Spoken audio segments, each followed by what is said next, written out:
Olá, amigos do Leitura Espírita, sejam muito bem-vindas e bem-vindos a mais uma live do nosso livro, do estudo do livro Educadores do Coração, que é esse livro aqui. Sejam todos bem-vindos.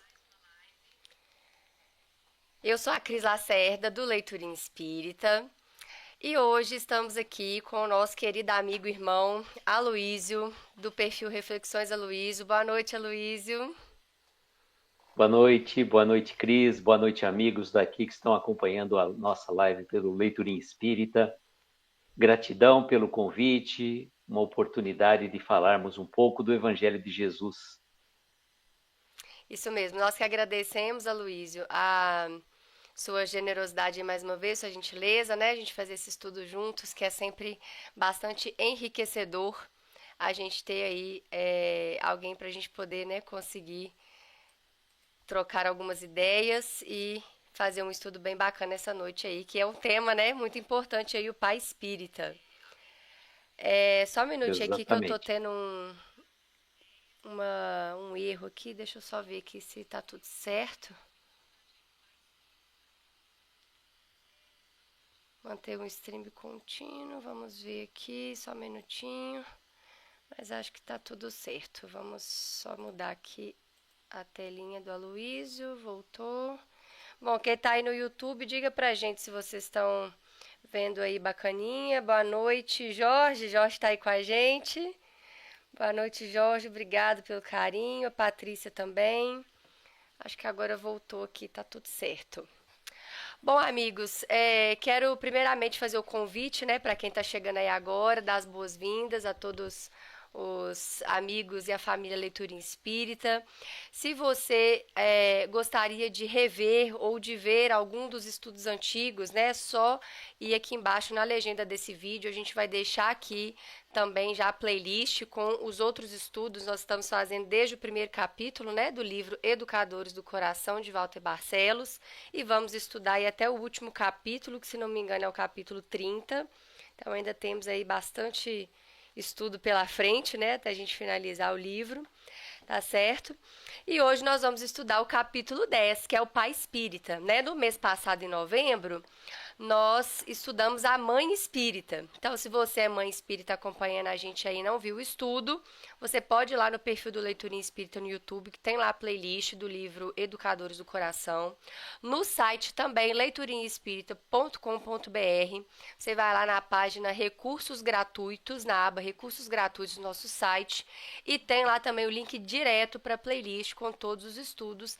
Além, é claro, também, se você quiser ouvir, você pode ir lá no Spotify. Tá faltando colocar, acho que os dois últimos estudos, mas os anteriores, os mais antigos, estão lá. Em breve a gente vai atualizar a lista lá para você também, se você é como eu, que gosta ali às vezes de lavar uma vasilha, de fazer uma atividade, enquanto isso coloca lá o foninho, vai ouvindo uma palestra, vai ouvindo um estudo bacana, eu faço muito isso.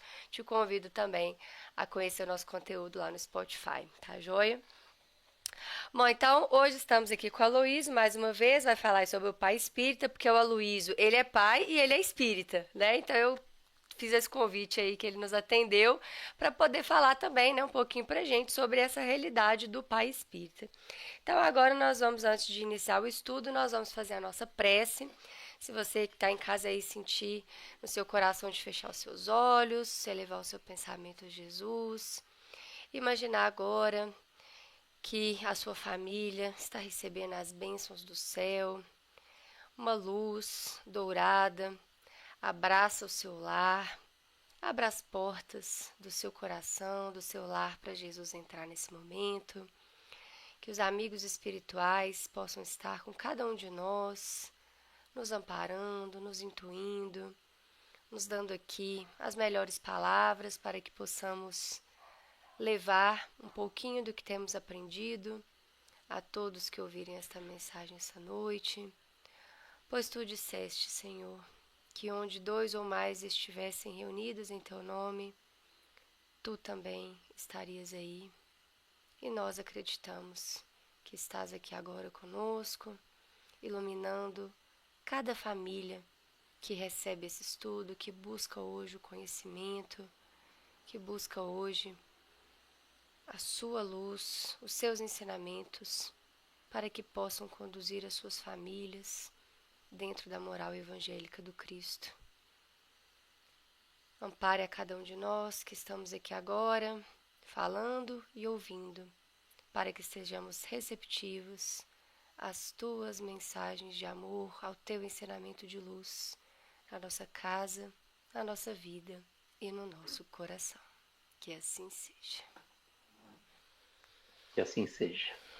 Muito bem. Bom, mais uma vez sejam bem-vindos, todos que estão conosco no chat. Podem mandar dúvidas, questionamentos, perguntas, tá? Estamos aqui para poder responder vocês também, tentar responder, né, dentro das nossas possibilidades. E vamos começar então aqui no início do capítulo, né, o Pai Espírita. Então ele já deixa aqui, o Walter Barcelos já deixa pra gente aqui uma frase, né, do Rodolfo Caligares, que diz o seguinte: é sobretudo a força moral que o pai deve ter sobre o filho, baseada na admiração que lhe desperta, por se constituir um modelo digno de ser imitado. Então aqui ele já vai mostrando, né, um pouquinho dessa figura, né, de referência que esse pai espírita vai se tornar. E aqui, só, né, deixando claro que a gente está falando aqui do pai espírita, mas lembrando que esse pai pode ser uma figura, né, diferente do pai biológico dessa criança, né? Muitas vezes pode ser um tio, pode ser um avô, pode ser um vizinho, pode ser um professor, né? Enfim, algumas vezes quem vai assumir esse papel na vida da criança não vai ser necessariamente aquele pai biológico que a gerou, mas como a gente sabe que ninguém está desamparado nesta terra, então sempre Deus vai colocar ali uma figura que vai servir de referência para essa criança, né? Então aqui ele vai começando falando para gente, né, que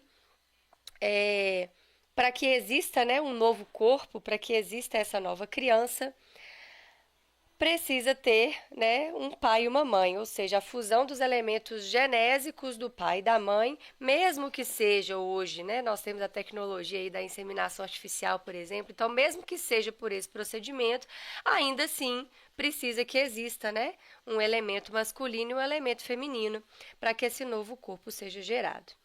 Né? Então, depois ele fala que à medida que esses filhos vão sendo dirigidos para o bom caminho, que é o nosso papel, né, os genitores do nosso esforço educativo, a gente vai entendendo que tanto o homem quanto a mulher, né, ou a família aí nas suas diversas configurações que a gente tem hoje em dia, eles possuem traços psicológicos diferentes. Então, geralmente tem uma pessoa na família, que geralmente é a mãe, né, a mulher, que tem mais aquela ternura, aquela delicadeza, aquele afeto, né, que vai dar mais o colo ali, o acolhimento para a criança, que está mais ligada a essas experiências do lar. E aí vamos lembrar também que o livro foi escrito, né, gente, há, sei lá, 20 anos atrás, se não me engano, ou mais, né, foi 99, 26 anos atrás. Então, as configurações familiares também eram diferentes, mas de qualquer forma, a gente sempre vai perceber isso nas famílias, né? Um dos educadores, ele geralmente tem esse traço de mais sutileza, de mais delicadeza, de mais acolhimento, está mais ligado ali às experiências do lar. E geralmente o outro educador ou essa outra figura que faz esse papel na vida da criança tá mais ali na parte prática, né? Tem uma ocupação às vezes fora do lar, né? Passa muito tempo fora do lar, retorna, mas isso não isenta de que essa outra pessoa, que às vezes não está tão dentro do lar quanto a mãe ou a mulher aí de referência, participe ativamente da educação espiritual dessa criança, né? Isso, Aloysio, comenta aí pra gente. Verdade, Cris, exatamente isso. Eu entendo que a responsabilidade, embora tenham características distintas pela natureza ímpar de cada um dos componentes do agrupamento familiar, eles trazem, sim, a corresponsabilidade na educação, né? Porque você não pode, pura e simplesmente, relegar somente a um dos elementos a obrigação de trazer todo o conhecimento moral e evangélico de Jesus para as crianças, né? A gente sempre coloca isso com muita propriedade, porque muitos pais, infelizmente, não não querem impor uma religião aos filhos. Dizem assim, eu vou deixar para quando ele for adulto ele escolher a melhor religião, ele seja livre para escolher. Eu, particularmente, penso que não é uma boa pedida. Por quê? O preceito, a semente, tem que ser colocada logo de primeiro, logo do começo, para que a criança, conforme ela já vai aprendendo sobre Jesus, sobre os aspectos da moralidade, ela vai sim tendo condição de compreender um pouco mais o que é essa religiosidade. Tudo bem, quando ela for mais velha, tiver condição de escolher por conta própria o melhor caminho, ela é livre para a escolha, né? Mas é importante, imprescindível, e Jesus tem uma célebre frase, né? Deixai vir a mim aos pequeninos e não as impeçais. As criancinhas têm que vir para que elas possam receber os ensinamentos do Evangelho de Jesus. Então isso é tão importante quanto.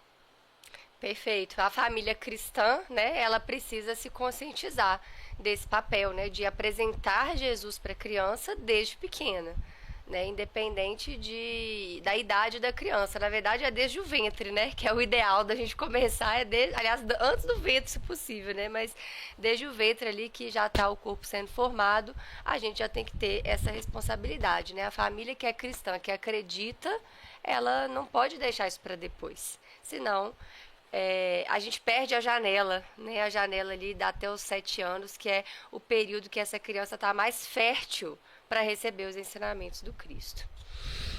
Ô Cris, hoje eu tive uma experiência muito tocante e foi o seguinte: todo domingo na nossa casa espírita nós temos um grupo de pessoas que eu faço parte, inclusive, onde nós aplicamos o passe às crianças da evangelização.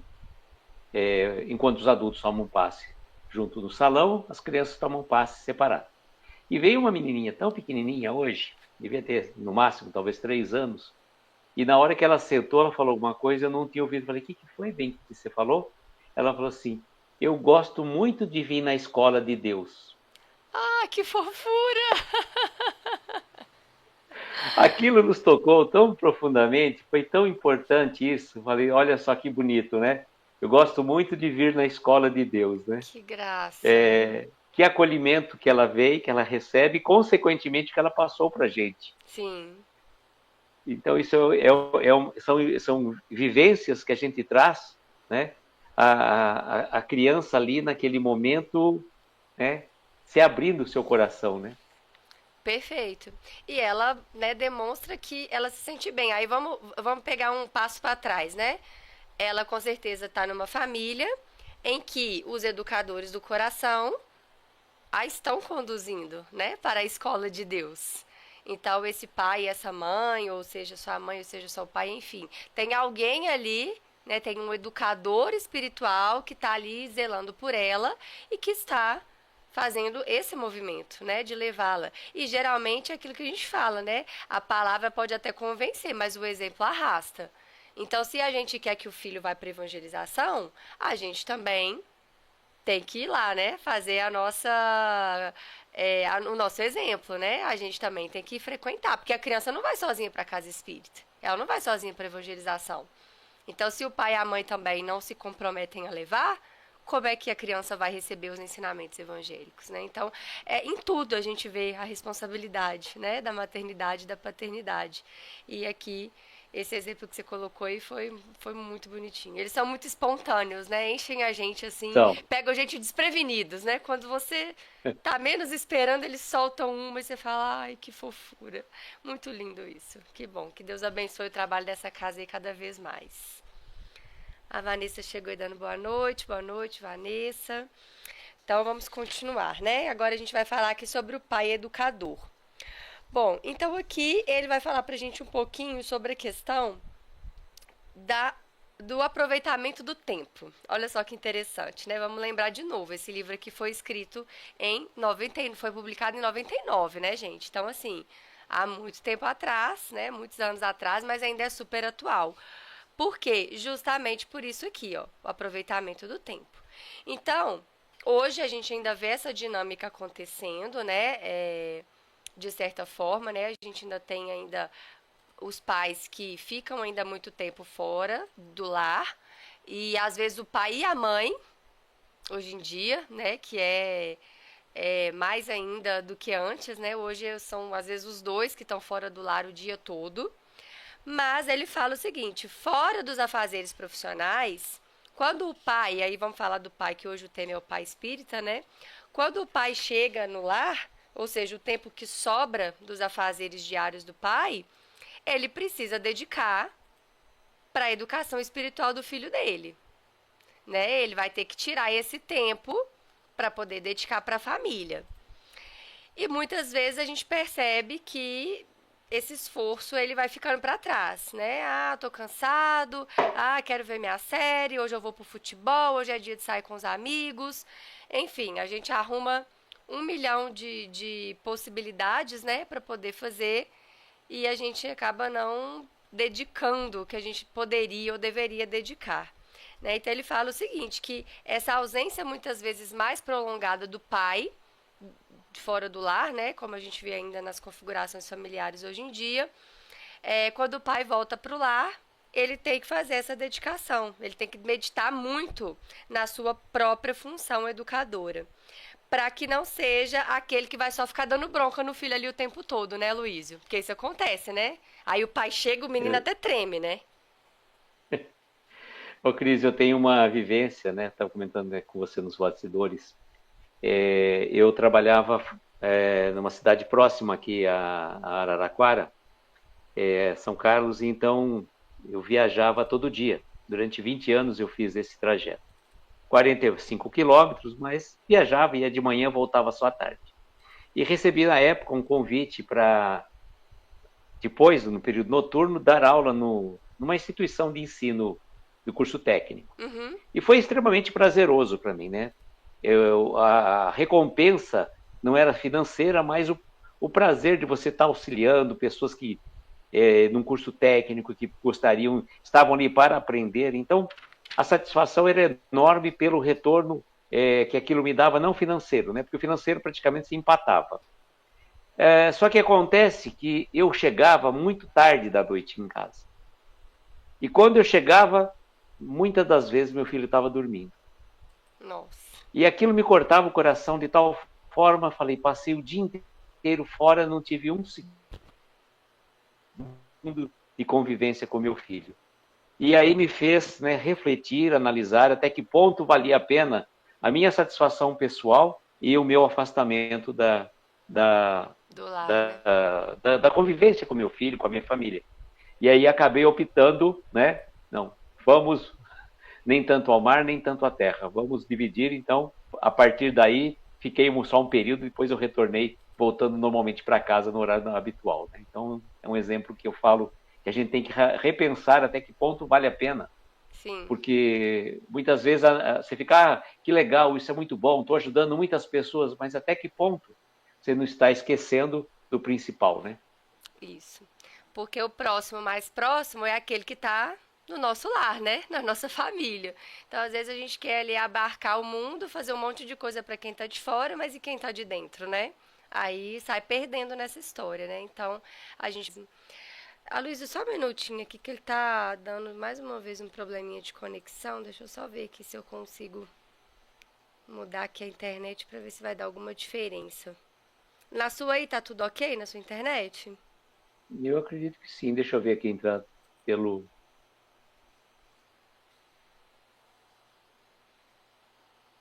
Travou a. Tá um pouco cortando, eu tô achando. Tá falando aqui que tá dando um probleminha aqui no Que nós estamos buffer. travados aqui Mas eu não no sei o YouTube. porquê. Pera aí que ele tá voltando aqui agora. Tá girando aqui.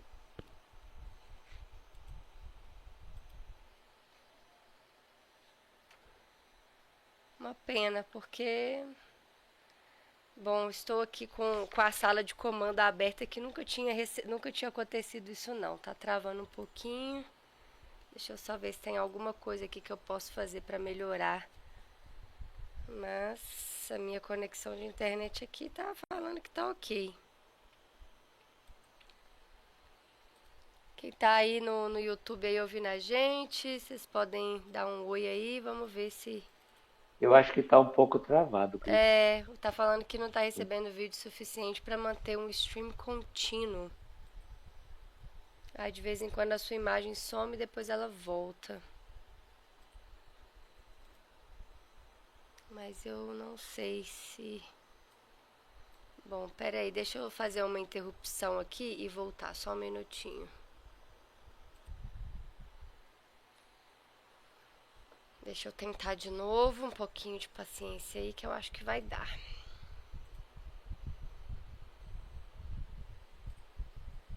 Agora voltou para conexão excelente, vamos ver.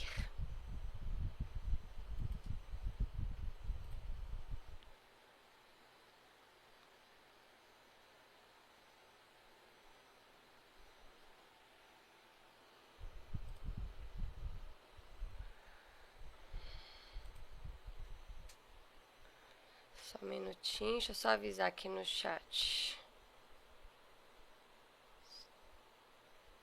Você chegou a ver o meu comentário no que eu postei ou não?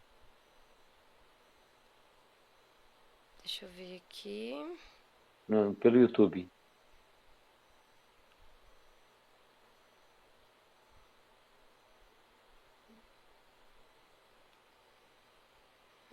Não, pera aí, agora acho que vai, vamos ver.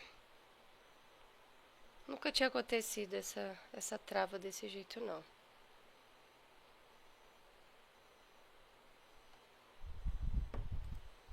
Deixa eu ver que agora o seu Meet tá certo. Agora apareceu você de novo. Acho que vai. É. Vamos lá? Até que ponto Oremos. nós falamos? Não, você concluiu aí a parte Ah, tá. da sua experiência lá na escola, né? Que você foi dar aula depois do Sim. horário.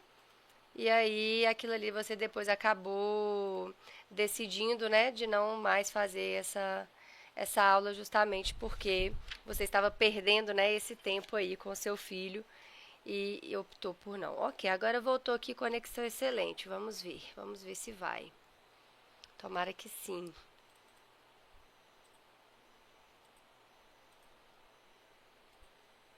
Ok, deixa eu ver. Não, aqui no YouTube não tá indo. Deixa eu ver, agora acho que vai. Depois eu corto esse pedaço aqui, gente, quando eu for É. fazer a postagem oficial lá, porque às vezes acontece, né? Os problemas técnicos.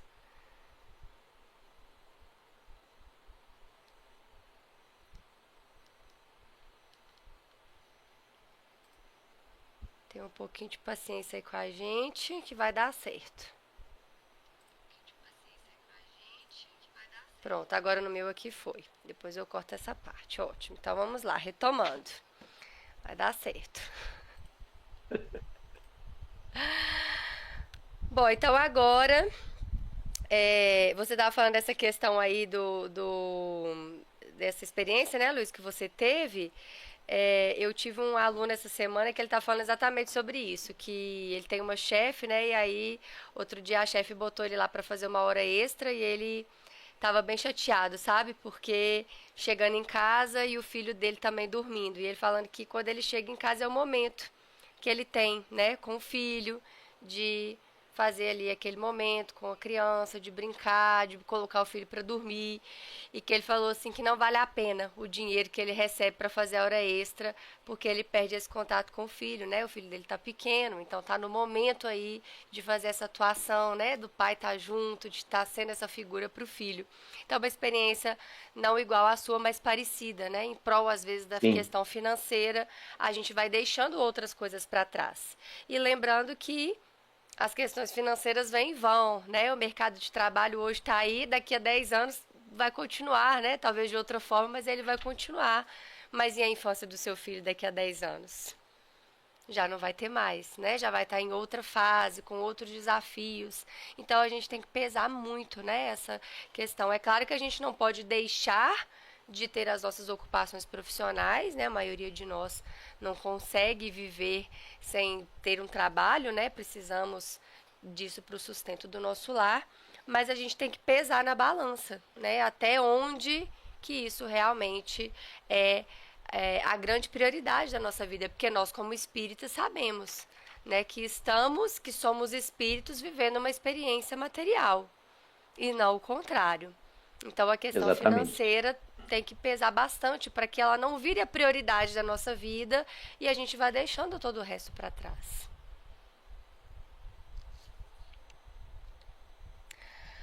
Bom, então logo aqui na sequência, ele já vai dar aqui pra gente, né, uma passagem que está na primeira epístola a Timóteo, que foi exatamente o que o Luiz falou aqui, né? Que Paulo fala: ora, se alguém não tem cuidado dos seus, e especialmente dos de sua própria casa, tem negado a fé, e é pior do que o descrente.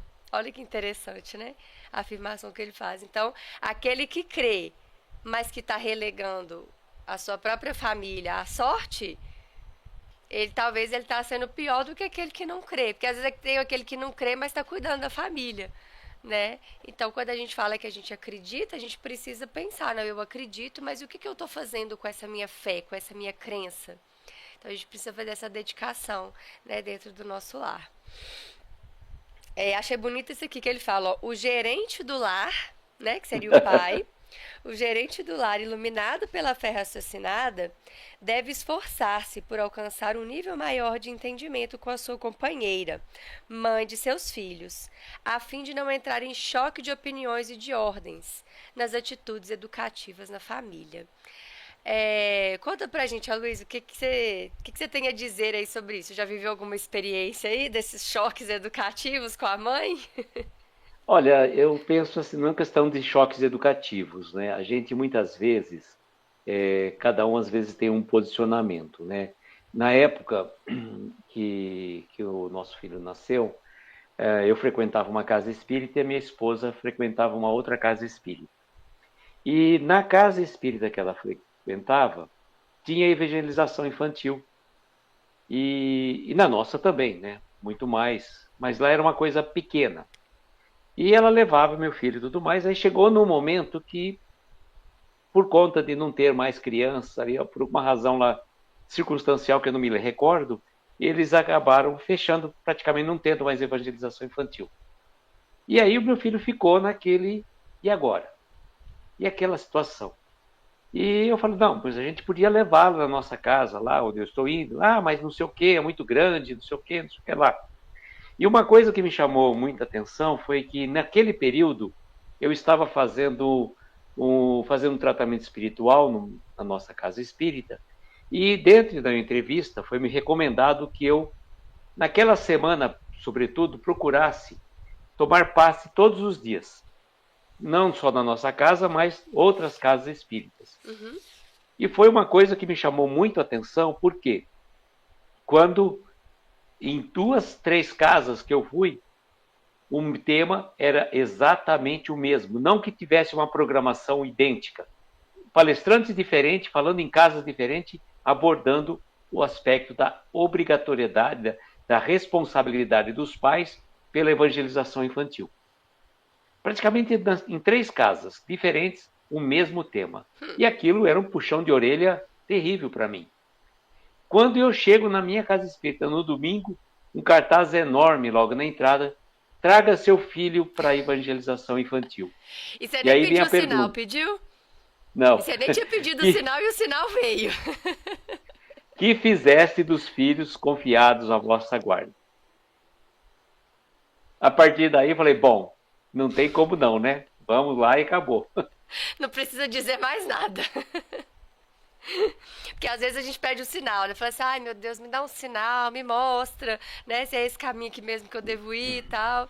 No seu caso, nem precisou de você pedir o sinal, não. O sinal foi dado várias vezes em lugares diferentes que não tinha pra você não ter dúvida mesmo que você tinha que levar ele, né, Luísio? Sim, Muito bom. Essa questão aqui ele coloca depois, né? Alerta o divino mestre do amor universal. Uma casa dividida não reina. Que os pais se dediquem no mundo íntimo por alcançarem sempre o entendimento dentro da sabedoria evangélica. É interessante, né, essa abordagem aqui, porque muitas vezes essa própria discussão entre, né, os pais da criança, entre os educadores da criança, leva a uma confusão muito grande. E isso às vezes destrói o próprio relacionamento entre eles, porque não dialogaram antes, né? Não conversaram, não buscaram esse entendimento. Então, o diálogo, ele é importante em todas as fases do relacionamento conjugal e mais ainda quando a gente tem filho, né? Porque às vezes a gente tem uma atitude assim que é um pouco exagerada, isso acontece muito aqui na minha casa. Às vezes o menino faz alguma coisa errada ali e, enfim, eu tô num momento que eu, né, não estou vigilante, obviamente, e faço ali uma reprimenda, às vezes muito desproporcional ao ato da criança. Só que naquele momento, se vem o pai e tira a autoridade da mãe ou vice-versa, aí a criança já sabe, né, que ela vai conseguir às vezes até manipular mesmo os pais para essa Sim, situação. Então, nesse momento, né, o nosso combinado aqui, eu e meu marido, a gente já combinou, falou assim, olha, às vezes a coisa realmente não tá certa, mas no momento que tá acontecendo, a gente não tira a autoridade um do outro. O que foi feito, foi falado, vamos ter que arcar com as consequências. Mas depois, no momento posterior, a gente conversa um com o outro. Olha, aquela atitude que você teve foi um pouco exagerada, né? Poderia ter sido de outra forma, poderia ter falado assim, assim, assim. Qual que foi o gatilho que te levou até aquela atitude? Será que da próxima vez a gente não pode evitar isso de alguma forma, né? Vamos pensar e a gente vai refletindo juntos e é muito legal, porque geralmente quando um chega pro outro, né, já falando isso, o outro já fala assim, eu sei. Não precisa nem você falar que situação que eu já sei. A gente já sabe que a gente passou do ponto, que a gente foi desproporcional, que a gente foi acima, ou que a gente foi aquém, né, do que a gente deveria ser. Então, geralmente, quando ele vem falar comigo, ou quando eu vou falar com ele mesmo já fala comigo, não, eu já sei, já passei do ponto, mas aí não teve como. E aí o legal é a gente entender que a gente também está a caminho, né? Então, num segundo momento, quando isso acontece, a gente também vai lá com as nossas filhas e conversa e fala, olha, aquele dia papai não estava bem, papai realmente falou uma coisa que não deveria, né? Desculpa o papai, essa atitude não foi legal, mas vamos fazer uma coisa agora a gente para poder a gente não dá pra mudar o que passou, né? Mas vamos fazer uma coisa para compensar aquilo que a gente fez, vamos fazer uma atitude legal, vamos fazer alguma coisa para poder apagar, né, o mal com o bem. Então a gente já tem esse combinado, né? E funciona muito bem, para a gente poder não ficar um ali. O lar não pode ser um ringue, né? Em que um fica debatendo ou fica ali querendo mostrar mais autoridade que o outro. A gente precisa ter parceria para a coisa funcionar. exatamente. E tem uma outra questão também, Cris, que me veio à mente. A gente está falando questão do pai espírita, a mãe espírita, mas e quando existe a questão que um deles segue uma religião e o outro segue uma totalmente diferente? Como devemos agir nessa questão? Como que a gente deve fazer? Exatamente.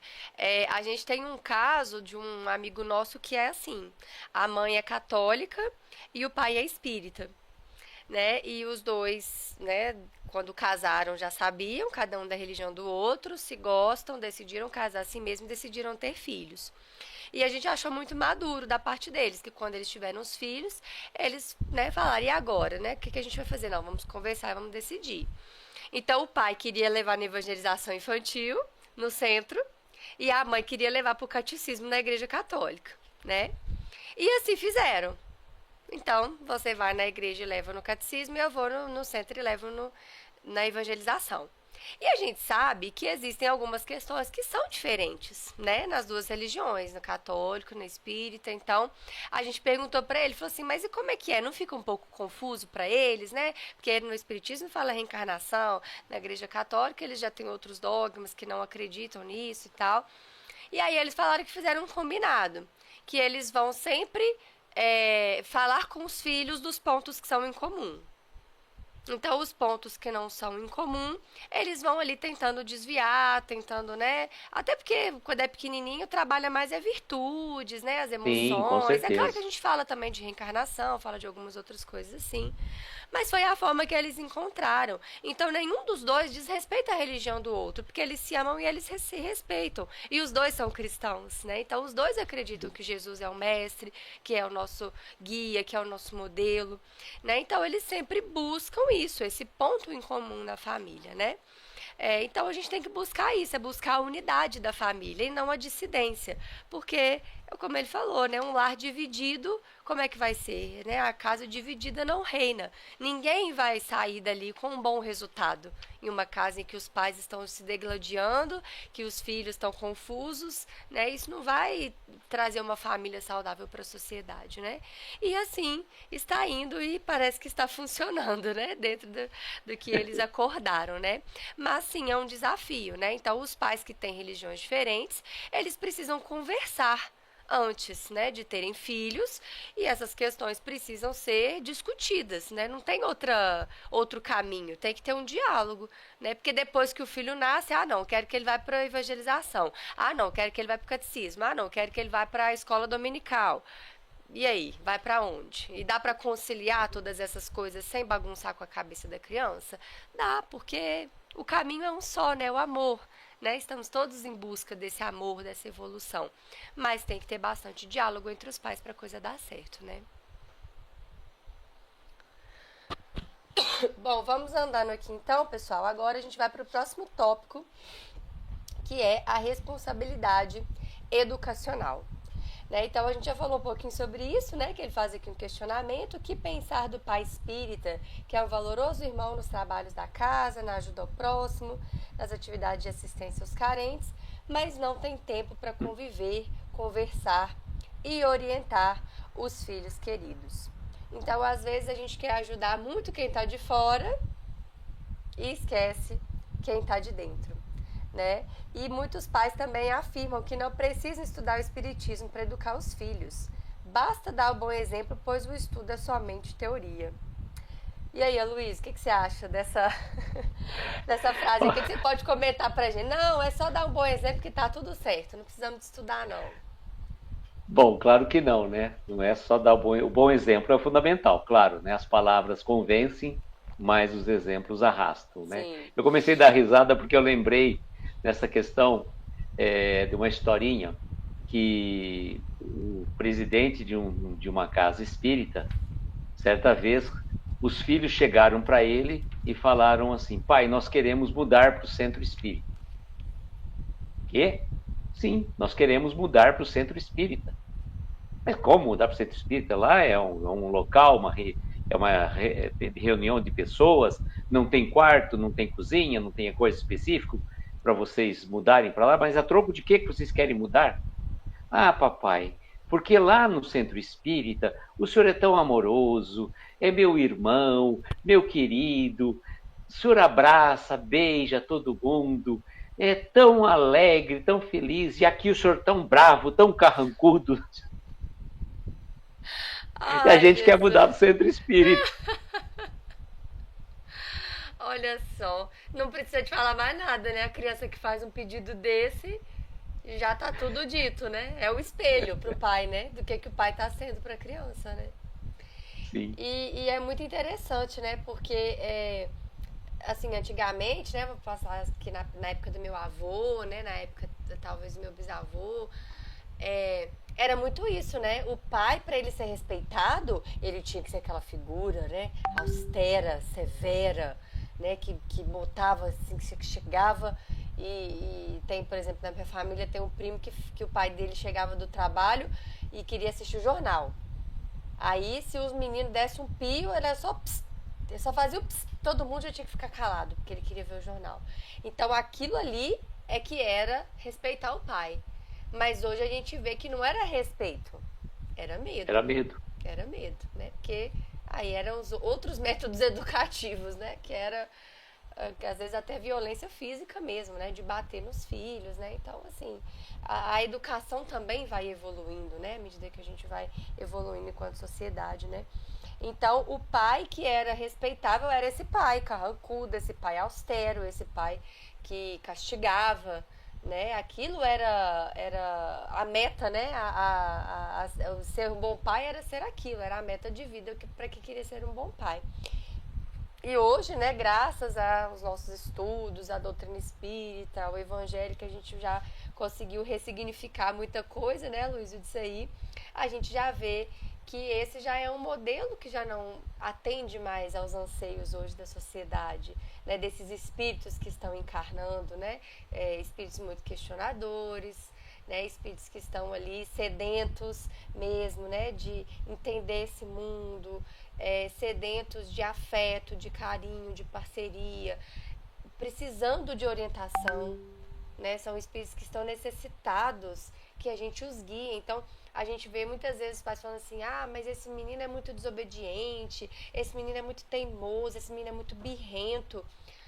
E o pai não entende que essa desobediência, que essa birra, que essa teimosia é um pedido de socorro do filho, né? Como se fosse assim, me eduque, pelo amor de Deus, eu preciso que você me mostre o caminho, porque eu não sei.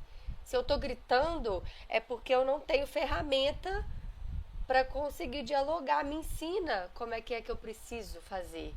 E às vezes a gente, de ensinar, vai lá e constrange mais ainda, né? Vem com uma atitude mais agressiva ainda em cima da criança, a pretexto ou com a desculpa disso.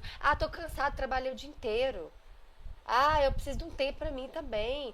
Não, hoje é o dia do futebol, não posso abrir mão, né? Hoje é o dia de sair com os amigos, hoje é o dia, sei lá, de qualquer coisa. Sempre tem alguma coisa, né, que a gente pode colocar como desculpa, né?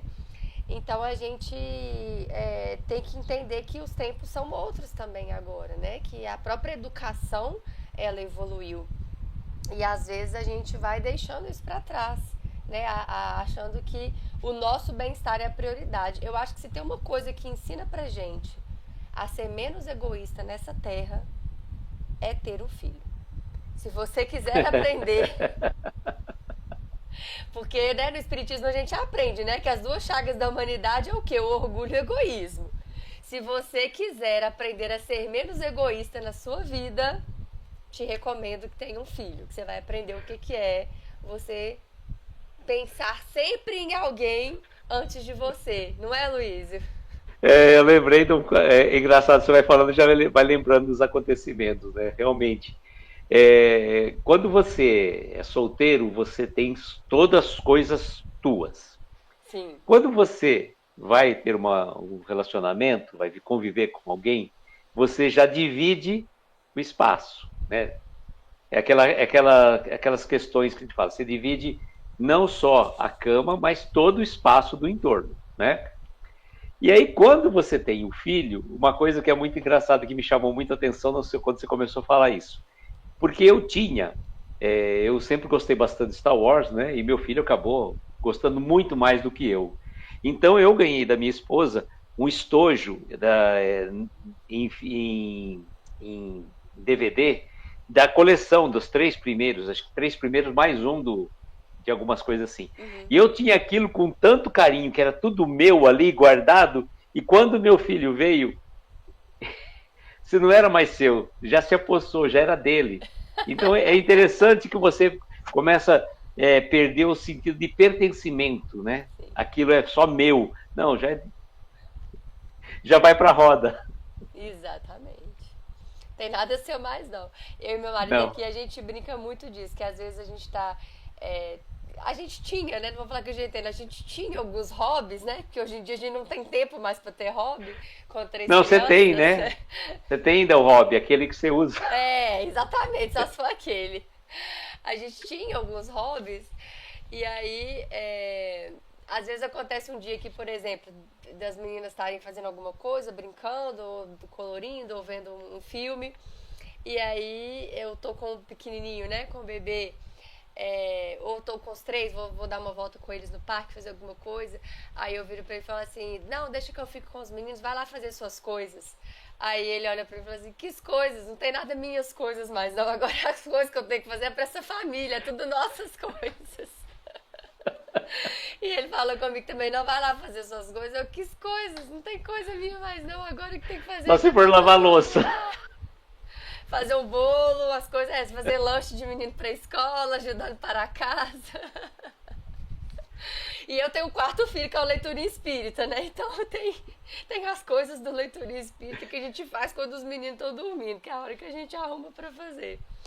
Mas é bem curioso isso, né? Porque realmente, e aí as coisas começam a perder um pouco o valor, né, Luiz? Aquilo que a gente achava que a gente tinha em alta conta, né, que era uma coisa super preciosa pra gente, aquilo vai meio que perdendo um pouco, assim, o valor. Você fala, realmente, agora a prioridade mudou, né? Durante um tempo, E eu acho bom prioridade. isso, É né? Eu acho que é o que maravilhoso. traz crescimento pra É gente, né? maravilhoso. A gente não enxerga, mas é exatamente, tira a gente da zona de conforto. E a gente vai aprendendo, sim, na marra que seja, a ser menos egoísta. Né? De uma forma ou de outra, você tem que pensar primeiro no seu filho. Por exemplo, quando a pessoa me faz um convite, outro dia chegou um convite lá da sala da minha filha de aniversário. Festa de aniversário da fulana, num bairro que era super longe da minha casa. A festa começava às 19h30 da noite. Falei, não vamos. Porque minhas filhas, 8 horas, 8h30 no máximo, elas estão dormindo, elas acordam super cedo. Se eu for para elas como festa 7h30 da noite, é confusão. Eu tô indo pra caçar confusão, porque eu sei que eu vou me estressar, que vai sair de lá chorando, vai sair de lá cansada. Aí quando é sábado ou domingo, ainda dá pra negociar, porque aí eu coloco elas pra dormir de dia. Ela fala, não, quer ir na festa de noite? Beleza, então vamos dar uma cochilada depois do almoço. Que aí pelo menos vocês dão uma, né, dá uma recarregada na energia e aí vocês conseguem. Mas elas já estão num ritmo que elas dormem cedo. Então, se eu for para uma festa 7h30, esse parabéns só vai ser lá para as 9h30, 10 horas da noite. Eu vou sair da festa umas 11. Então, assim, não dá, infelizmente, nesse momento eu não consigo. Talvez daqui a uns 5 anos, que elas já estiverem maiorzinhas, né? Entrando ali já numa outra coisa da vida, beleza. Aí já fica acordada até mais tarde, já consegue segurar. Mas com criança pequena não dá. E às vezes as pessoas não entendem, ficam chateadas. Ai, mas você não vai na festa? Não vou. Infelizmente, nesse momento, eu não vou. Fica pro ano que vem, né? Ou pro outro ano. E aí, quando eu faço das minhas filhas, que é uma festinha de aniversário, alguma coisa, eu tento marcar num horário, tipo 4 horas da tarde. Que aí é um horário legal, né? Que dá para as crianças virem, brincar. Aí dá umas 7, 7h30, pronto, todo mundo tá indo embora, toma banho e a criançada dorme. Então, a gente tem que ir adaptando, né? O momento de vida. Hoje você já tem um filho adulto, então hoje isso já não é mais um problema para você, né? Mas hoje, na minha realidade com crianças pequenas, é sim, né? Uma questão que a gente precisa considerar. E lembrando que é temporário, né, Luiz? Daqui a pouco isso Mas deixa eu te passa. falar uma frase célebre. Filho é igual uma partida de videogame. A cada fase aumento as suas dificuldades. Isso. O que era dificuldade antes acaba, mas vem outra mais difícil, né? Depois. Perfeito, amiga, é isso aí. Ô, gente, agora que eu vi que eu acabei pulando aqui, tinha uma parte aqui da trás, deixa eu voltar aqui. O item, os bens espirituais, eu acabei pulando, perdão. Bom, na verdade ele vai só falar um pouco, né, da família cristã, da administração cristã da família. Não devemos colocar superlativa importância no valor do dinheiro quanto ao futuro dos filhos. Sua missão do pai espírita, né, não se reduz a trazer basicamente recursos financeiros, conforto e bens materiais para casa. Vão muito mais além.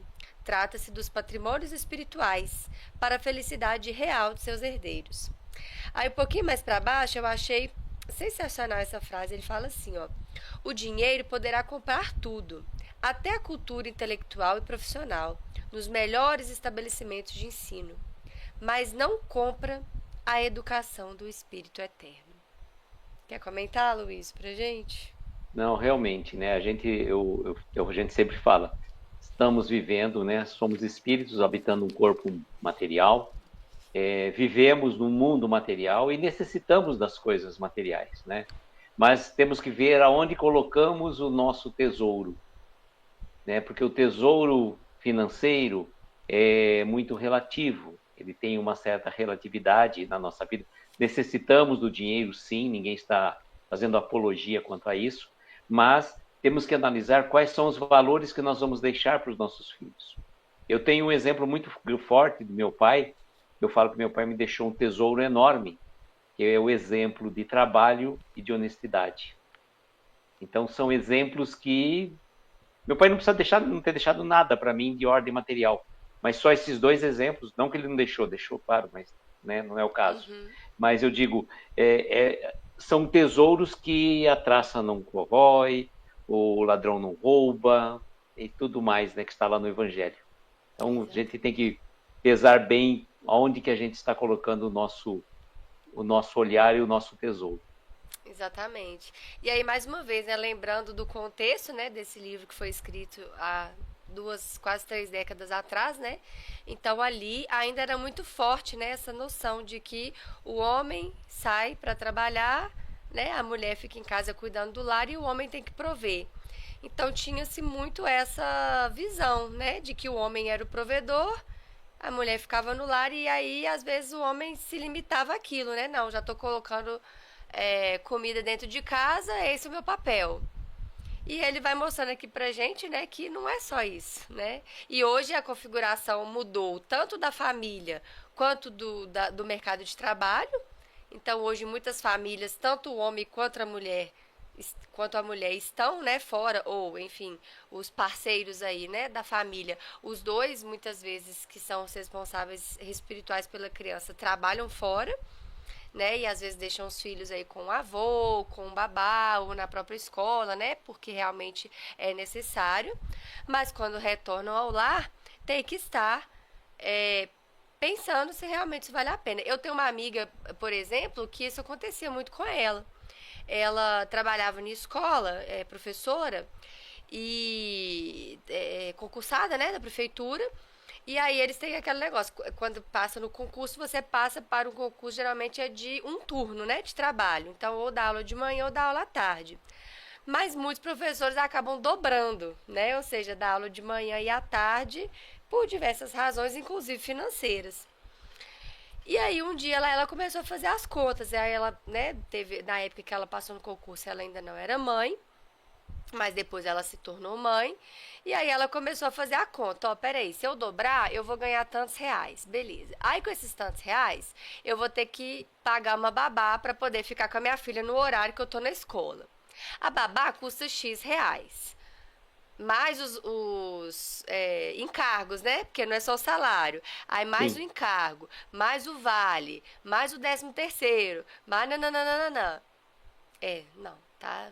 Tava quase que 0 a 0. Tá, então vamos olhar uma escola. Pera aí. Ah, não, vou deixar ela no integral na escola. Ok, mas é lá no integral, eu também tenho que pagar a van, porque tem que ter a van para poder levar e buscar. Aí, além da van, eu também tenho que mandar a refeição, porque aí lá só tem não sei o que, eu tenho que mandar o almoço, e fazer o lanche, e não sei o que, e tal. E foi botando na ponta do lápis. Aí, no fim, se ela dobrasse, o que ela ia ter que pagar na escola era mais do que o dinheiro que ela ia ganhar. Então ela falou, não compensa, porque aí eu vou estar pagando para alguém que não sou eu ficar com a minha filha o dia inteiro, e ainda vou ter que desembolsar mais do que o que eu vou ganhar para poder fazer. Então ela decidiu não dobrar. Ela falou, olha, nesse momento a minha filha está pequena, né? Eu vou fazer, vou reorganizar minha vida para viver com um pouco menos, né? Fazer menos vamos dizer assim, menos gracinhas, né? Ou seja, não viajaria tanto quanto ela gostaria, não faria determinadas coisas, mas ela foi muito lúcida, porque ela falou assim: eu sei que isso é temporário. Né? Daqui a pouco ela vai crescer, ela vai estar indo para a escolinha, ela vai estar num outro horário e essas coisas vão se ajustar. Então, nesse meio tempo, eu vou fazer essa opção de ficar com a minha filha. Então, muitas vezes a gente opta por trabalhos, né, ou por profissões, ou acaba pegando ali um emprego, às vezes até no desespero mesmo, né? Não é para deixar ninguém culpado aqui não, é às vezes por uma necessidade que a gente vai, mas a gente também precisa fazer essa reflexão, né? Peraí, até onde que isso está valendo a pena? Porque às vezes eu me mato de trabalhar o dia inteiro num trabalho super estressante, que não me dá nenhuma satisfação pessoal, e o dinheiro que eu estou ganhando está indo todo para essas coisas, porque não é barato. Você pagar uma escola integral para o filho ficar o dia inteiro, mais uniforme, mais lanche, mais almoço, mais van, mais material, mais o resto todo que vem junto, né? Então, assim, até onde, né, que está compensando você está se estressando, está às vezes acabando com a sua própria saúde mental, aí chega em casa estressado, trabalha longe, pega um trânsito, chega em casa estressado, não tem, né, aquela cabeça para estar com o filho 100%. e pagando às vezes uma escola para a criança ficar o dia inteiro, que é também muito cara, né, que não é barato também, a gente sabe. Então acho que são reflexões que a gente precisa fazer hoje aqui, não só o pai, mas também muitas mães, né, que também já se encontram nessa condição. Exatamente. E aí ele encerra essa parte aqui falando, ó, a bolsa farta de moedas na alma vazia de educação é roteiro seguro para a morte dos valores espirituais.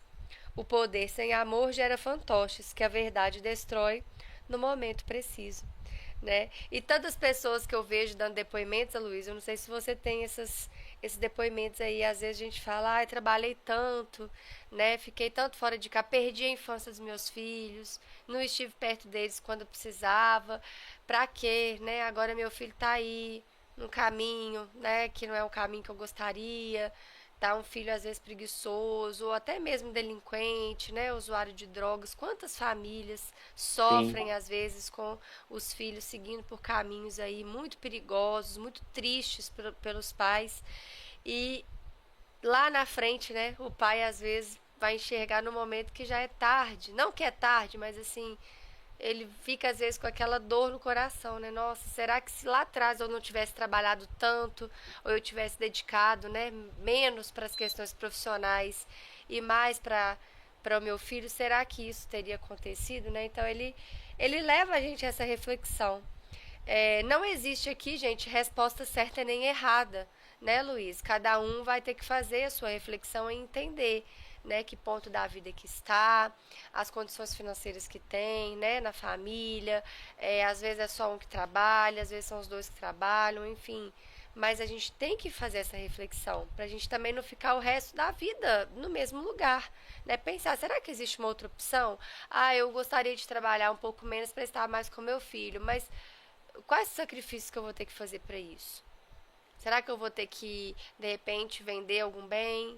Né? Será que de repente eu vou ter que trocar ele de escola? Será que de repente eu vou ter que me preparar, fazer um curso para eu poder trocar de profissão no futuro? Então a gente tem que se planejar, né? O que não adianta a gente ficar lamentando. Ai, mas eu queria tanto estar mais perto do meu filho, mas não tem jeito. Ah, mas eu queria tanto, mas não tem jeito.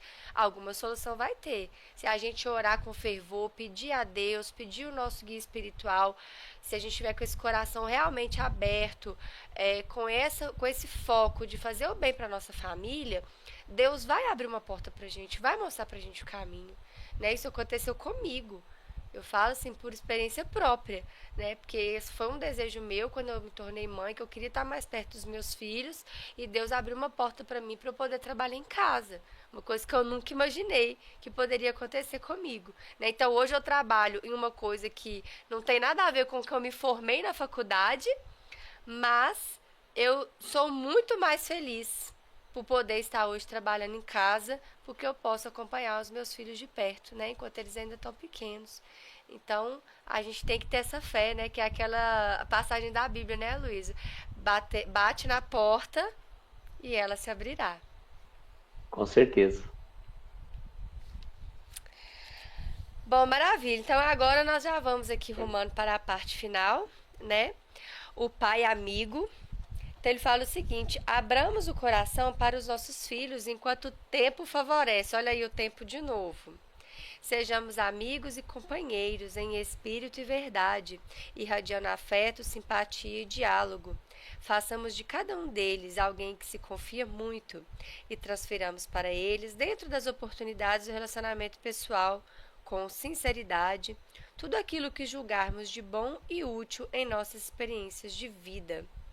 Preparemos gradativamente a mente e o coração deles para as inevitáveis provações e tentações que naturalmente experimentarão no futuro da existência, para que eles possam sair vitoriosos com suas próprias forças. Aqui ele fala também sobre isso, né? O diálogo, o afeto, a parceria. E tem muitos pais, Luiz, que acham que isso de você ser amigo, querer, né, ser amigo do filho, ou conversar com o filho, demonstrar afeto pro filho, que aquilo é um sinal de fraqueza. Não sei se hoje em dia ainda é muito assim, mas antigamente era, né? Como a gente falou, né? O pai tem que ser aquela figura, tem que ser o durão, né? Ele não pode ter, assim, essa maleabilidade, né? É, como que você enxerga isso aí, Luiz? O que você pode falar pra gente Eu sobre acho essa que questão do mudou diálogo? muito, graças a Deus mudou bastante, né? Existe a oportunidade do diálogo, sobretudo hoje em dia, né? O mundo realmente mudou, graças a Deus, nesse sentido, e trouxe uma proximidade maior. Eu falo assim: você não pode pensar apenas e tão somente na rigidez, sem a leveza do amor, do carinho, do olhar, da compreensão, né? Porque a gente percebe que muitas vezes a comunicação ela não se faz presente e acaba trazendo consequências desastrosas, né, no relacionamento pais e filhos, né? Você vê quantos casos de jovens, né, que acabam cometendo atos de desatino, infelizmente, e por conta muitas vezes estarem ali sem uma palavra, sem alguém que os encontre, que os encontre na sua intimidade, que Sim. chegue próximo, né, que fale com ele de coração a coração. Isso é muito importante. Exatamente, né? Esse diálogo, né? E muitas vezes a gente, assim, a mãe, por mais que ela tenha, né, essa possibilidade aí, como ele falou, do sentimento, do afeto, tem algumas conversas que é com o pai, né? Que o filho vai sentir mais à vontade, principalmente o menino, eu acho, né? Ele tem as dúvidas, né? Às vezes chega naquela fase ali da puberdade, né? Com as meninas da escola, tá gostando de uma menina e tal. E às vezes é um diálogo ali que, né? Nossa, pai, como é que isso aqui vai acontecer, né? E o pai, ele tem que abrir esse coração, né? Mostrar essa parceria pro filho, para poder direcionar, para poder mostrar para ele assim a forma saudável de descobrir todas essas coisas que o mundo tem para oferecer. Ainda mais nessa época de redes sociais, né, Luiz? Exatamente. Outro dia, Sobretudo na época de redes sociais. sobretudo, né, que é um mundo de ilusões. Então ele fica ali o tempo todo às vezes se comparando com o famoso, com o colega, com o outro que está colocando um monte de mentiras, colocando um monte de filtros, né, colocando uma vida que não vive, que não existe, né, colocando um tanto de coisa ali maquiada. E a criança em formação, ela é frágil, ela não consegue às vezes identificar ainda o certo do errado, né? O que é real do que é ilusão. Então o pai ele vai estando perto do filho nesse diálogo, ele vai ter um papel importantíssimo de conseguir essa conexão e essa parceria. Outro dia eu vi alguém postando sobre uma, acho que foi o Jaime Ribeiro postando sobre uma delegada no Rio de Janeiro, achei muito interessante. Eles têm lá uma delegacia agora só de monitoramento de coisas virtuais com crianças, de crimes, né? Virtuais, crimes na internet com crianças. E aí eles estavam lá fazendo uma comemoração do primeiro ano desse trabalho, que era um trabalho que está começando agora. Então, durante um ano, eles fizeram lá essa delegacia, que eles estavam lá à frente, né? E monitorando as conversas e monitorando, enfim, diversas interações de crianças mesmo com pessoas aí de todo tipo, né? E aí, nesse primeiro ano, o balancete lá deles é que 300 crianças foram salvas de terem se envolvido com, por exemplo, pedófilos, né? Ou pessoas que queriam Sim. enganá-las, com criminosos. E ela dando a entrevista falando que muitas vezes essas crianças estavam lá conversando com essas pessoas e os pais não tinham nem ideia, né? A criança ali no quarto dela, às vezes com o celular na mão, conversando com alguém, o cara pedindo fotos, né? Inadequadas daquela criança. E os pais nem sabiam do que estava acontecendo. Então, eu acho que agora, mais do que nunca, né, com a internet que oferece, sim, muitas coisas boas pra gente, né, a oportunidade da gente estar aqui hoje, conversando sobre esse assunto, é uma coisa que a internet nos oportuniza, perdão, mas tem esse outro lado, né, a gente não pode ser ingênuo, a gente tem que lembrar que a gente ainda vive num mundo de provas e expiações, então ainda existem muitas pessoas que se comprazem no mal, né, que estão com pensamentos ainda muito negativos, né, buscando desviar outros espíritos. E se eles encontram um solo fértil, né, por exemplo, um celular na mão de uma criança com acesso ilimitado a tudo no mundo, fica fácil para eles. Então a gente tem que Exatamente. estar o tempo todo conversando, diálogo, conscientização. E eu acho que o pai ele faz um papel assim importantíssimo nessa parceria, né, Luísio? Faz sim, é importante. Inclusive o diálogo familiar é fundamental nesses momentos, né? Tanto quando você oferece um celular ou um computador para um filho, você está abrindo o mundo a ele. Então é importante que você dê direcionamento seguro para que ele possa, né, trilhar esse caminho e não se perder. Exatamente. Bom, então, indo para o encerramento aqui, né? Nosso último tópico, comunicar educando. O pai alegre e comunicativo não dispensa brincar, passear e divertir-se com os filhos. Porém, deve aproveitar melhor esses momentos felizes e de muita paz, para infiltrar luzes espirituais no coração deles, enquanto a oportunidade favorece. Pois o tempo passa rapidamente e quando acordarmos para a realidade da vida, a fase propícia para educar com mais eficiência já passou. Não basta ser bom e amigo, companheiro e brincalhão. É indispensável e inadiável ser pai educador, somando seriedade e energia, compreensão e bondade, diálogo amigo e orientação proveitosa. Como é que a gente pode, hein, Aloysio, juntar essas coisas aí, como você falou, né? A gente ali ter a seriedade quando necessário, mas também, né, ter a alegria, ter a brincadeira no momento certo, né? Ter o diálogo amigo, mas também ter a reprimenda, né, na hora necessária. E dá pra gente conciliar essas coisas? Eu acredito que dá sim, né, Cris? Dá sim, porque é tudo uma questão de você ter bom senso e equilíbrio, né? Para que você consiga, né? Como você falou, existem circunstâncias aí que às vezes no relacionamento seu com os filhos ou do seu marido com os filhos acabam extrapolando algumas questões e depois na conversa particular vocês acabam, né, caindo na realidade e falou realmente teve isso. Então essa proximidade, reconhecer-se o erro é fundamental também para dos pais na presença dos filhos, para que eles consigam realmente também compreender que tem um grande amigo do lado de lá. Isso.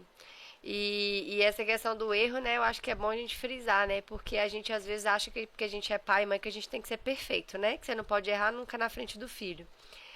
E eu, né, falo por experiência própria, né? Eu acho que esse é uma das maiores erros, assim, que a gente pode pensar na educação dos filhos, sabe? Porque se o filho olha pra você e te vê como uma referência e você é perfeito o tempo todo, você vai estar criando nele uma expectativa altíssima, que ele também tem que ser perfeito o tempo todo. Então, se Sim, você não mostra para o seu filho que você também erra, que você também está a caminho, como que ele vai reconhecer a humanidade das outras pessoas? Quando alguém errar com ele lá fora, se você nunca erra, quer dizer, errar a gente erra, né? Só que às vezes a gente sim. despista, né? Não, não, não foi bem assim. A gente fica querendo maquiar ali a situação, fingindo que tá tudo certo. Então eu entendo que esse é um ponto que a gente tem que refletir bastante, né? Então quando a gente extrapolar, sim, pedir desculpas, né, filho, errei. Isso aqui não foi legal, a mamãe não estava bem nesse dia, né? Não agi certo. Mas deixar também claro para ele que o erro não define ninguém, né? A gente não é o nosso erro. A gente é muito mais do que isso. Então a gente vai errar e vai acertar e tá tudo certo, né? Contanto que a gente busque sempre melhorar, sempre ter a nossa evolução em relação a isso, né? Porque se a gente não tolerar o erro dentro da nossa casa, essa criança vai para o mundo e ela também não vai tolerar o erro lá fora. E todos estamos errando grande parte do Exatamente. tempo, né? Então a gente precisa se tolerar uns aos outros, né? A Luísa, você queria fazer alguma consideração final aí? Contar alguma experiência sua pra gente antes da gente encerrar, como pai, como espírita? Cris, eu acho que a gente abordou bastante os temas, foram os exemplos que nos vieram à mente também, vieram bem a calhar, e eu acho que a gente conseguiu, né, modestamente, sei lá, acho que dar conta do texto, Legal. né? A Uhum. dificuldade realmente é dar conta de ser um bom pai e uma boa mãe espírita, né? Ser um bom cristão. Essa que é a grande dificuldade nossa a cada dia, né? Mas estamos aprendendo, estamos caminhando. Isso, exatamente, né? E para fechar, né, eu sei que o nosso perfil aqui, a maioria são de mães espíritas, né, e muitas vezes são mães solo, né, a gente tem que entender essa realidade, né, mães às vezes separadas, divorciadas, né, ou que às vezes o pai realmente nem reconhece, né, a criança. Outro dia eu estava conversando com a menina aqui na papelaria, ela falando que a irmã dela, o filho está com 14 anos, e agora é que a mãe conseguiu na justiça para o pai pagar pensão, acredito, depois de 14 anos, olha só. Então, né, teve o filho, não quis saber, teve que fazer DNA para registrar, né? Então, assim, um caminho bem difícil, né? Porque para a gente educar os filhos, tendo, vou colocar duas pessoas hoje, né, que são várias configurações familiares, mas vamos dizer aí pai e mãe, ou alguém que faça esse papel, né, os pais dessa criança, os educadores dessa criança, que muitas vezes nem vão ser o pai e a mãe, às vezes vai ser o avô, vai ser o tio, vai ser a avó, vai ser um padrinho, né, vai ser alguém ali, mas com dois a situação já não é fácil, né? Eu não consigo nem imaginar quando é só um, né? Ou a mãe ou só o pai. Geralmente é só a mãe, né? No Brasil a gente sabe que essa realidade é gritante, né? São muito mais mães solo do que pai solo que nós temos aqui. Mas assim, eu queria deixar um recado, né, para essas mães que vocês não estão sós. Podem até ser mães solo, mas nunca estão sós, né? Então, tenham a certeza de que vai aparecer, se já não apareceu, né, uma figura que vai assumir esse papel aí do pai espírita para o seu filho, para sua filha, para sua criança, nesse sentido de ser essa referência bacana, né, essa referência positiva na vida dessa criança, porque, como a gente falou, nós confiamos, nós acreditamos que Deus está provendo sempre o melhor para a nossa vida e Ele não nos desampara nunca. Estamos sempre tendo pessoas, né, anjos que aparecem na nossa vida. Então, até essa menina mesmo que eu falei, que eu dei o exemplo, ela falou que o marido dela, né, que ela no caso é a tia da criança, então o tio, o marido dela, foi quem acabou virando essa referência pro sobrinho.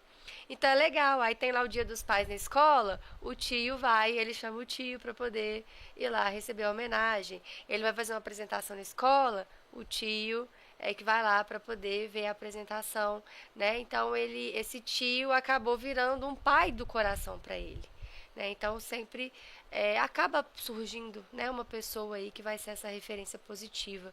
A gente precisa confiar e pedir a Deus para poder nos guiar, nos mostrar, porque a ajuda vem sempre que a gente ora com fervor.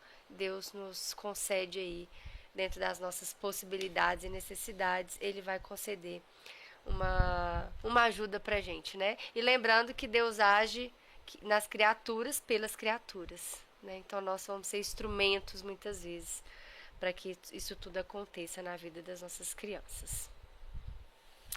Bom, então nós vamos encerrando aqui. O Aloysio vai fazer a oração pra gente e já deixando o convite para todos, né? Em dezembro nós temos o nosso último estudo do ano, obviamente. Vai ser no dia 28 de dezembro, aí, entre Natal e Ano Novo. A gente vai ter o estudo do capítulo 11, a arte de criar os filhos, olha só. Então, se você quer participar desse estudo com a gente, não deixe de entrar no nosso grupo de avisos do Leitura Espírita do WhatsApp. Vai estar o link aqui na legenda desse vídeo também. Ou então você pode entrar em contato com a gente lá pelo Instagram ou pelo site que a gente manda para vocês, que a gente sempre manda lá todos os meses, um pouquinho, uns dias antes do estudo, a gente manda lá tanto a foto, né, das páginas aí, que esse livro é um livro que está em falta, então a gente consegue compartilhar lá no grupo. Nós temos autorização da UEM, que é quem tem os direitos do livro para fazer isso. A gente publica lá para vocês lerem, estudarem, trazerem as dúvidas. E os outros estudos, mais uma vez, também já estão gravados. É só vocês acessarem aqui também embaixo na legenda do vídeo. Vai estar os links aí para vocês. Aloysio, muito obrigada mais uma vez, irmão, pela contribuição aí, por nos auxiliar nesse estudo. Obrigada pelas contribuições sempre valiosas. Eu que agradeço, Cris, de coração. Né? É muito bom participar dessas reflexões. Maravilha. Então, se puder, faça a prece pra gente, por favor. Pois não. Convido então a todos, se assim sentir confortável, feche suavemente seus olhos, Tome uma inspiração profunda e no momento de expirar, vai relaxando os seus ombros, relaxando o seu corpo, abstraindo a sua mente. Deixe-se envolver na energia do bem, na energia do amor, na energia do nosso Mestre Jesus, que certamente está, nesta noite, abençoando a cada um de nós que aqui nos encontramos, abençoando os nossos lares, os nossos familiares, entes queridos, abençoando também aquelas pessoas necessitadas de um auxílio. Que os bondosos amigos visitem os lares em desalinho, visitem os hospitais, asilos, orfanatos, as prisões, as casas de recuperação. Onde houver uma dor, mestre, que a sua mão amiga possa amparar esses corações aflitos. E que nós, no nosso humilde momento, podemos agradecer, dizendo: muito obrigado, Senhor, pela oportunidade deste encontro. Que a paz, o amor do Divino Mestre envolva-nos hoje, agora e sempre. Que assim seja. Que assim seja. Muito obrigada, então. Boa noite, pessoal. Até a próxima. Tchau, tchau.